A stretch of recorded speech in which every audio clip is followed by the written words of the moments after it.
चलिए आज की इस वीडियो में हम लोग टेस्ट चार्ज और पॉइंट चार्ज को समझते हैं। सबसे पहले जानते हैं पॉइंट चार्ज क्या होता है। पॉइंट चार्ज एक ऐसा चार्ज होता है जिसका मैग्नीट्यूड तो बहुत ज़्यादा हाई रहता है और उसका खुद का इलेक्ट्रिक फील्ड होता है जिसको कि क्यू से डिनोट करते हैं और इसका खुद का इलेक्ट्रिक फील्ड होता है।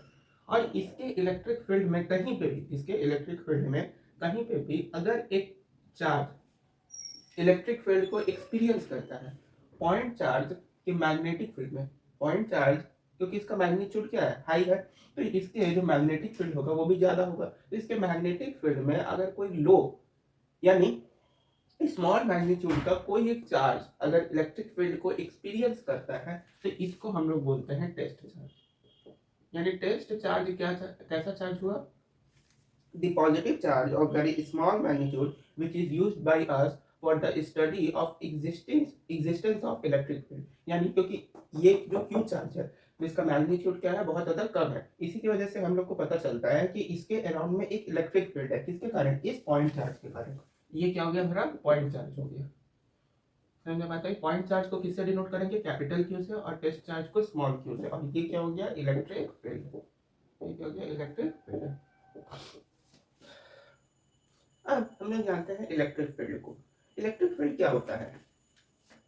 The space around the point charge, यानी पॉइंट चार्ज के अराउंड में जो भी स्पेस होता है, जिस रेंज में, जिस स्पेस में, जितने दायरे में एक कोई भी टेस्ट चार्ज इलेक्ट्रिक फोर्स को एक्सपीरियंस करता है। किसको एक्सपीरियंस करता है? इलेक्ट्रिक फोर्स को।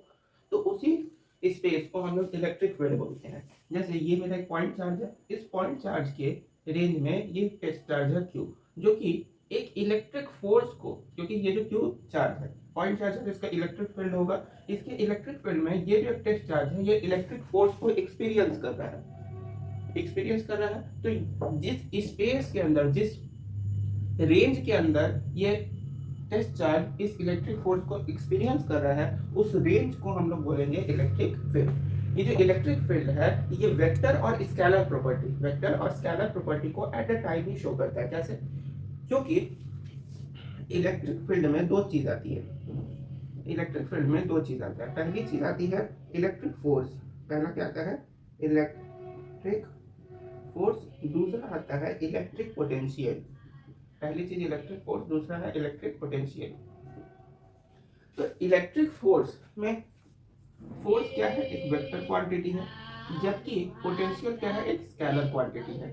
समझ में आता है? फोर्स क्या है? एक वेक्टर क्वांटिटी है, और पोटेंशियल क्या है? स्केलर क्वांटिटी है, जिसके कारण इलेक्ट्रिक फील्ड जो है एट ए टाइम, यानी एक ही समय पे दोनों वेक्टर और इलेक्ट्रिक स्केलर क्वांटिटी, यानी वेक्टर स्केलर दोनों प्रॉपर्टी को at a time electric field show करता है। मेरा जो टेस्ट चार्ज है ये क्या है? मेरा टेस्ट चार्ज। टेस्ट चार्ज का अपना कोई इफेक्ट नहीं होता है। जैसे पॉइंट चार्ज का अपना इफेक्ट है कि वो अपना ये इलेक्ट्रिक फील्ड को क्रिएट कर सकता है, जिसमें टेस्ट चार्ज जो है इलेक्ट्रिक फोर्स एक्सपीरियंस करेगा। लेकिन इस टेस्ट चार्ज का कोई भी अपना खुद का इलेक्ट्रिक फील्ड नहीं होता है, या ये कोई भी इसका इफेक्ट नहीं होता है। अगर यहाँ पे भी हम एक टेस्ट चार्ज को रख दे तो इसका हमारे मेरे ऊपर या इसके सराउंडिंग में जो भी चीज है उस पर कोई इफेक्ट इस टेस्ट चार्ज का नहीं होगा। अब अगला टॉपिक जो आता है वो आता है electric field intensity. Electric field intensity का मतलब होता है कि amount of electric force experienced by a test charge of unit magnitude. इसका मतलब जैसे हम लोग कहीं पे भी दुकान पे जाते हैं और अगर हमको राशन खरीदना होता है तो बोलते हैं कि हमको चावल चाहिए, दाल चाहिए। तो चावल अगर हम बोलते हैं तो वो दुकानदार पूछता है कि कितना आपको चावल चाहिए, तो हम लोग बोलते हैं 1 किलो, 2 किलो चावल चाहिए। सिमिलरली इलेक्ट्रिक फील्ड इंटेंसिटी का मतलब होता है कि जो टेस्ट चार्ज है वो इलेक्ट्रिक फोर्स कितने अमाउंट में मेजर किया, यानी एक्सपीरियंस किया। The amount of electric force experience by a test charge of unit magnitude, जिसका मैग्नीट्यूड क्या हो? 1 हो। यूनिट मैग्नीट्यूड मतलब मैग्नीट्यूड 1 हो। That quantity is known as electric field intensity, जिसको कि ई से डिनोट किया जाता है। अब सपोज करते हैं कि यहाँ पे मेरा कोई एक पॉइंट चार्ज है जो कि एक टेस्ट चार्ज है यहाँ पे क्यू नॉट, जिस पे ये पॉइंट चार्ज जो है फोर्स लगा रहा है एफ। अब ये क्यू नॉट जो है, क्यू नॉट चार्ज पे फोर्स कितना लग रहा है? एफ लग रहा है। तो एक चार्ज पे, क्योंकि ये क्यू नॉट क्या है? एक टेस्ट चार्ज है, कोई भी एक, बहुत सारे टेस्ट चार्ज में से एक रैंडम को चूज की, तो एक पे कितना लग रहा होगा? F E by Q not, F E by Q not. और इसी F E by Q not को हम लोग ई बोलते हैं। ई मतलब इलेक्ट्रिक फील्ड इंटेंसिटी। ये आपका स्केलर फॉर्म में है, यानी ई का फॉर्मूला क्या हो गया इलेक्ट्रिक फील्ड इंटेंसिटी का फोर्स अपॉन टेस्ट चार्ज, यानी टेस्ट चार्ज का जो वैल्यू होगा उससे फोर्स में डिवाइड कर देंगे तो मेरा इलेक्ट्रिक फील्ड का इंटेंसिटी पता चल जाएगा। इसका एक और होता है डिफरेंशिएशन के फॉर्म में E is equal to D V upon R, ये भी एक होता है D V upon D R. अब यहाँ पे जो ये इलेक्ट्रिक फील्ड इंटेंसिटी है ये किस फॉर्मेट में है, स्केलर फॉर्मेट में है। ये किस फॉर्मेट में है, स्केलर फॉर्मेट में, स्केलर फॉर्म में। इसका ऐसा यूनिट क्या हो जाएगा ऐसा यूनिट बहुत सारा हो सकता है, जैसे फोर्स का हो जाता है न्यूटन और चार्ज का हो जाएगा कूलम, तो न्यूटन कूलम इनवर्स भी लिख सकते हैं। या अगर इसके रिस्पेक्ट में देखें, ये मेरा क्या है वोल्टेज है, ठीक, ये मेरा क्या है वोल्टेज और ये मेरा डिस्टेंस है, ये आर क्या है डिस्टेंस और ये वोल्टेज है, तो वोल्टेज का क्या हो जाएगा वोल्ट और डिस्टेंस का मीटर, तो वोल्ट मीटर इनवर्स भी इसका यूनिट हो सकता है। तो अगर इस फॉर्मेट में देखें तो इसका ऐसा यूनिट ये होगा, इस फॉर्मेट में देखें तो इसका ऐसा यूनिट ये होगा। डायमेंशनल फार्मूला अगर जानना है तो वो हो जाता है M L T I cube sorry T cube I inverse, यानी मास यानी न्यूटन, न्यूटन को हम लोग लिख सकते हैं ना केजी मीटर, और कूलम को लिख सकते हैं एम्पियर पर सेकेंड। तो मास जो है वो सिंगल, मीटर भी यानी मास यानी केजी, उस पर कोई पावर नहीं है, ठीक है। मीटर यानी लेंथ, एम्पियर, एम्पियर में अगर ध्यान से देखें तो इस पे पावर सेकेंड, सेकेंड पे t-3 ये टाइम का सेकेंड, और एम्पियर यानी करंट का आई पे पावर -1। अच्छा, इसका वेक्टर फॉर्म क्या हो जाएगा इलेक्ट्रिक फील्ड इंटेंसिटी का, तो एक चीज यहाँ पे ध्यान देना है कि इलेक्ट्रिक फील्ड इंटेंसिटी का, इलेक्ट्रिक फील्ड जो इंटेंसिटी होता है उसका डायरेक्शन हमेशा पॉजिटिव से दूर रहता है और निगेटिव की तरफ रहता है। यानी अगर यहाँ पे मेरा पॉजिटिव चार्ज है, ये क्या मेरा पॉजिटिव चार्ज है, और यहाँ पे अगर निगेटिव चार्ज है, तो इलेक्ट्रिक फील्ड इंटेंसिटी का डायरेक्शन हमेशा कैसे होगा ऐसे, यानी पॉजिटिव से निगेटिव डायरेक्शन की तरफ मेरा इलेक्ट्रिक फील्ड इंटेंसिटी होगा, हमेशा पॉजिटिव से किस डायरेक्शन की तरफ, निगेटिव, निगेटिव डायरेक्शन की तरफ मेरा ई का वैल्यू होगा। तो अगर यहाँ पे हम एक लाइट चार्ज को रखें, मेरा मतलब है कि इलेक्ट्रिक फील्ड इंटेंसिटी का डायरेक्शन क्या होता है पॉजिटिव से निगेटिव की तरफ, तो यहाँ पे दो केस बनता है। पहला केस बनता है कि अगर इस इलेक्ट्रिक फील्ड इंटेंसिटी के इस रेंज में अगर किसी पॉजिटिव चार्ज को रखते हैं, किसी पॉजिटिव चार्ज को अगर इलेक्ट्रिक फील्ड इंटेंसिटी के रेंज में हम रखते हैं, तो यहाँ पे जैसे पॉजिटिव चार्ज को रखें तो ये पॉजिटिव चार्ज इस डायरेक्शन में जाएगा कि उस डायरेक्शन में, इस डायरेक्शन में जाएगा क्योंकि निगेटिव चार्ज इसको अपनी तरफ अट्रैक्ट करेगा, और ये पॉजिटिव चार्ज यहाँ पे है तो ये इसको रिपेल करेगा, तो इस डायरेक्शन में जाएगा। यानी इस पर फोर्स किस डायरेक्शन में लगेगा, इस डायरेक्शन में, फोर्स इस डायरेक्शन में लिखेगा, और इस डायरेक्शन में लग रहा है, यानी कि इलेक्ट्रिक फील्ड इंटेंसिटी के डायरेक्शन में ही मेरा पॉजिटिव चार्ज मूव करेगा। यानी इस केस में जो पॉजिटिव चार्ज है, इस केस में फोर्स मेरा क्या हो जाएगा प्लस क्यू नॉट ई,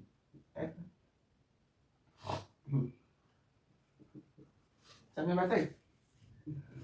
हाँ, वेक्टर फॉर्म ऐसा ही होगा, एफ ई क्यू नॉट ई, ये मेरा वेक्टर फॉर्म हो गया। इलेक्ट्रिक फील्ड इंटेंसिटी के केस में वेक्टर फॉर्म क्या हो जाएगा, जिस डायरेक्शन में इलेक्ट्रिक फील्ड इंटेंसिटी होगा उसी डायरेक्शन में मेरा फोर्स होगा। इलेक्ट्रिक फील्ड इंटेंसिटी की डायरेक्शन में इस डायरेक्शन में, तो फोर्स भी उसी डायरेक्शन में लग रहा है। लेकिन अगर हम यहाँ एक निगेटिव चार्ज को रखते हैं, इसको अगर सपोज करते हैं कि निगेटिव चार्ज को रखते हैं, तो निगेटिव चार्ज को अगर रखेंगे तो वो इस डायरेक्शन में मूव करेगा पॉजिटिव की तरफ, ना कि निगेटिव की तरफ तो मूव नहीं करेगा, इस डायरेक्शन में मूव करेगा, तो इलेक्ट्रोस्टैटिक फोर्स इस डायरेक्शन में लग रहा है। यानी कि दूसरा केस आता है कि अगर एक निगेटिव चार्ज हो, क्या हो, एक निगेटिव चार्ज हो, तो उस केस में जो मेरा इलेक्ट्रोस्टैटिक फोर्स होगा वो निगेटिव ऑफ क्यू नॉट और ई वेक्टर होगा। यानी इलेक्ट्रिक फील्ड इंटेंसिटी के अपोजिट, यहाँ पे निगेटिव साइन यही शो कर रहा है कि जो अगर निगेटिव चार्ज होगा तो उस केस में जो इलेक्ट्रोस्टैटिक फोर्स है वो इलेक्ट्रिक फील्ड इंटेंसिटी के अपोजिट डायरेक्शन में लगेगा। यही चीज यहाँ पे निगेटिव साइन शो कर रहा है। अब जो अगला टॉपिक आता है वो आता है calculation of electric field intensity. अब यहाँ पे जहाँ पे भी ई लिखा होगा कैपिटल में तो समझ जाना है कि उसका मतलब क्या है, इलेक्ट्रिक फील्ड इंटेंसिटी। तो calculation of electric field intensity due two point charge. तो सपोज करते हैं कि ये मेरा क्या है, एक पॉइंट चार्ज है। इस पॉइंट चार्ज, ये जो पॉइंट चार्ज है ये सेंटर पे रखा है, सेंटर ओ पे। इससे आर डिस्टेंस पर, इससे आर डिस्टेंस पे कोई एक पॉइंट है के, जहाँ पे एक क्यू नॉट चार्ज है जो कि इलेक्ट्रोस्टैटिक फोर्स एफ ही एक्सपीरियंस कर रहा है। मतलब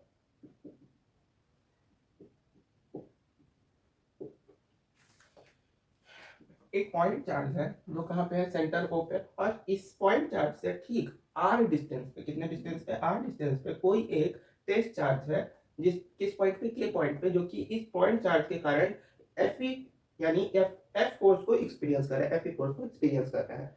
तो हम लोग जानते हैं कि फोर्स का वैल्यू क्या होता है, 1/4πε0 कूलम्स लॉ के अकॉर्डिंग, इनटू इसका मैग्नीट्यूड क्या हो जाएगा, Q into Q not by R square, Q into Q not by R square. और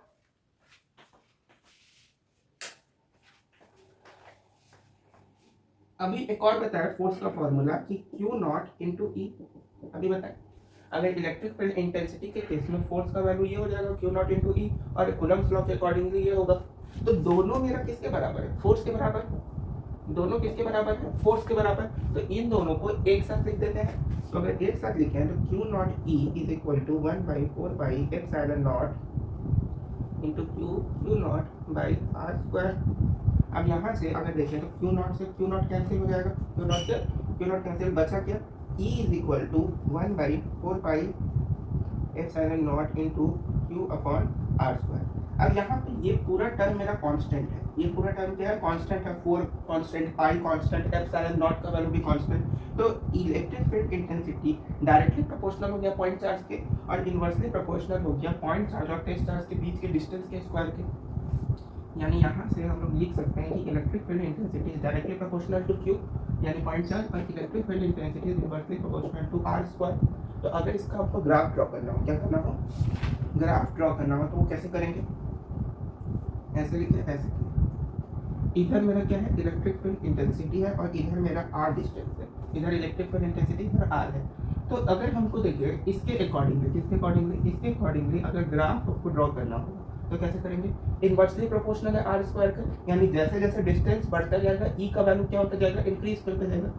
मतलब एक ऐसे समझे ना कि जैसे जैसे डिस्टेंस बढ़ता जाएगा ई का वैल्यू क्या करता जाएगा, डिक्रीज करता जाएगा। तो ई का वैल्यू क्या कर रहा है, धीरे धीरे डिक्रीज कर रहा है, जैसे जैसे आर का वैल्यू इंक्रीज कर रहा है, आर का वैल्यू इंक्रीज कर रहा है तो ई का वैल्यू क्या कर रहा है, डिक्रीज कर रहा है। तो E is equal to 1 R square, इसका ग्राफ ऐसा हो जाएगा। अब इलेक्ट्रिक फील्ड इंटेंसिटी का पॉइंट चार्ज के कारण एक केस में तो देख लिए, इसमें दो केस आया। पहला केस तो हम लोग देखिए कि अगर एक सिंगल पॉइंट, एक सिंगल टेस्ट चार्ज है तो उस पर पॉइंट चार्ज के द्वारा जो इलेक्ट्रिक फील्ड इंटेंसिटी लग रहा है वो कितना लगेगा। तो उस केस में देखिए अगर मल्टीपल चार्जेस है, जैसे यहाँ पर मेरा कोई एक टेस्ट चार्ज है इस पॉइंट पे, और इस टेस्ट चार्ज पे इधर से यानी Q1 पहला जो पॉइंट चार्ज है उसकी वजह से इस टेस्ट चार्ज पे जितना इलेक्ट्रिक फील्ड इंटेंसिटी वो क्या है, E1। Q2 पॉइंट चार्ज के कारण इस टेस्ट चार्ज पे जितना वो है E2 इलेक्ट्रिक फील्ड इंटेंसिटी, और Q1 के द्वारा जो इस टेस्ट चार्ज पे इलेक्ट्रिक फील्ड इंटेंसिटी है वो है EN। तो याद करिए जब ऐसे हम लोग फोर्स निकालते थे कि अलग अलग चार्ज के अकॉर्डिंगली सिंगल चार्ज पे एक सिस्टम के अंदर कितना फोर्स लगेगा, तो सुपरपोजिशन प्रिंसिपल सिमिलर चीज यहाँ भी करेंगे कि अगर मल्टीपल चार्जेस का केस आ जाए तो इलेक्ट्रिक फील्ड इंटेंसिटी किससे निकालेंगे, सुपरपोजिशन प्रिंसिपल से। तो जैसे अगर फोर्स के केस में क्या किए थे कि टोटल फोर्स किसके बराबर होता है, vector sum of all the force in the system. तो यहाँ पे भी इलेक्ट्रिक फील्ड इंटेंसिटी किसके बराबर हो जाएगा, total electric field intensity vector sum of all the electric field intensity in a system. तो ई टी क्या हो जाएगा, E T total E1 plus E2 plus dot dot dot dot plus EN, यही हो जाएगा। तो अगर यहाँ पे ET निकाले टोटल इलेक्ट्रिक फील्ड इंटेंसिटी, इसका क्या हो जाएगा, E1 का 1/4πε0 इंटू Q1 अपॉन R1, इसका डिस्टेंस क्या है इससे R1, तो R1 का square into R cap 1K मान लेते हैं, 1K plus 1/4πε0 into Q2 charge के दौरान, और इसका डिस्टेंस कितना है R2, तो R2 का whole square into R cap 2K है ना, प्लस अब Q1 चार्ज के दौरान निकालना है तो 1/4πε0 इंटू यहाँ पे क्या निकालना है, electric field intensity. Electric field intensity का वैल्यू क्या आया था, 1/4πε0 into Q by R square. अभी डिराइव किए Qn बाई आर एन का whole square into R cap N के। ठीक, अब इसमें से काम करते हैं कि 1/4πε0 को क्या करते हैं, कॉमन ले लेते हैं क्योंकि सब में है। तो यहाँ से ET का वैल्यू कितना आ जाएगा, 1/4πε0, और ये अंदर में बचेगा Q1 by R1 का whole square into R cap 1K plus Q2 by R2 का whole square into R2K cap plus यहाँ से dot dot dot plus dot dot UN upon RN का whole square into R cap NK। अब इसको अगर एक systematic format में लिख दे तो इसके अकॉर्डिंगली ईटी का यानी electric field intensity, total electric field intensity, यहाँ टी क्या है, total electric field intensity, total मेरा कितना हो जाएगा 1/4πε0 तो रहेगा ही। साथ ही साथ यहाँ पे क्या हो रहा है, सब कुछ ऐड हो रहा है, तो ऐड के लिए सिंबल ले लेंगे समेशन। आई का वैल्यू अगर इन सारे में आई का वैल्यू कहाँ से स्टार्ट हो रहा है 1 से और कहाँ तक जा रहा है n तक, तो I is equal to 1 to n Q I upon R I का whole square into R I के। तो ये हो गया electric field intensity due to multiple charges in a system. Note कर लीजिए। और ये कैसे हुआ, तो by superposition principle, superposition principal.